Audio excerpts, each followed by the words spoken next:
श्री राम समर्थ। सितंबर 9। भगवान का विस्मरण ही बड़ा पाप है।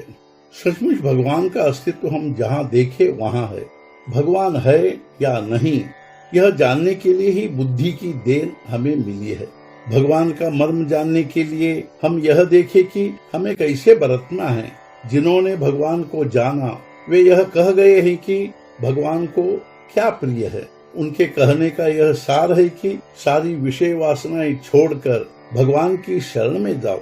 यह आप्त वाक्य अर्थात विद्वानों तज्ञों का कथन हमें प्रमाण मानना चाहिए, क्योंकि स्वयं अनुभव करके यानी स्वयं मुक्त होकर उन्होंने हमें मुक्ति का मार्ग दिखाया है। जन्म मरण से जो हमें मुक्त करता है वह सच्चा मर्मज्ञ अर्थात आप्त। जो भगवान के होकर रहते हैं उन्हें संसार का भय नहीं लगता। हम हमेशा विषयों की शरण जाते हैं या नहीं, फिर भगवान की शरण जाने में क्यों डरे। सचमुच सारे चमत्कार किए जा सकते हैं, लेकिन भगवान की शरण जाना बहुत कठिन है। नामस्मरण करने लगते हैं तो विषय हाथ धोकर पीछे पड़ते हैं। यानी हम सोचे कि हम भीतर बाहर विषयों से कितने लिप्त हैं, फिर भी चाहे जो हो हम दृढ़ निश्चय से नामस्मरण जारी रखें। गृहस्थी करते हुए क्या बुरे विचार मन में नहीं आते? तो परमार्थ साधन करते हुए बुरे विचार मन में आते हैं तो डरने की क्या बात है। प्रहलाद ने एक बार नाम लिया तो फिर अंत तक छोड़ा नहीं।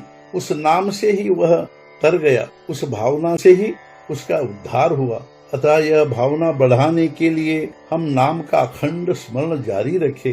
पीछे जो पाप किए गए उसका दुख न करें। अपना पूर्व संस्कार क्या हम अपनी बुद्धि से ही तय नहीं करते? खुद का मन ही खुद के लिए पछताता है। इसके लिए क्या किया जाए? कल जो किया गया उसे आज नहीं सुधारा जा सकता, लेकिन वर्तमान क्षण मात्र व्यर्थ मत गवाओ। कभी भी निराश मत हो।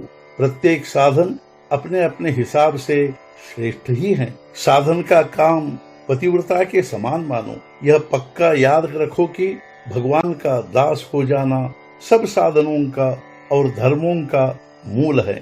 गृहस्थी सफल और पूर्ण होने के लिए हम मरते दम तक काम करते हैं, तो फिर भगवान के होने के लिए, भगवान प्राप्त करने के लिए थोड़े परिश्रम क्यों न करें। वास्तव में भगवान को भूलना सबसे बड़ा पाप है। भगवान चाहिए ऐसा लगना यह भगवान की बुद्धि है, और विषय चाहिए ऐसा लगना देह की बुद्धि है।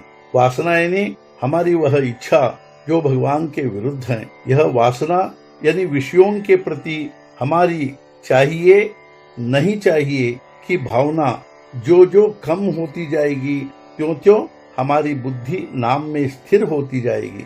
इस तरह तुम हो मैं नहीं हूँ यह स्थिति जब नामस्मरण के योग से हमारी हो जाएगी, तभी हमने परमेश्वर को प्राप्त कर लिया या हम परमेश्वर के हो गए ऐसा सार्थकता के साथ कहा जा सकेगा। निधिध्यासन अर्थात अखंड परमार्थ चिंतन से साक्षात्कार होना ही मोक्ष है। आज का मुख्य विचार, एक बार भगवान की ओर दृष्टि लग गई तो अन्य सभी बातों का त्याग अपने आप होता है। सद्गुरुनाथ महाराज की जय। जय जय रघुवीर समर्थ।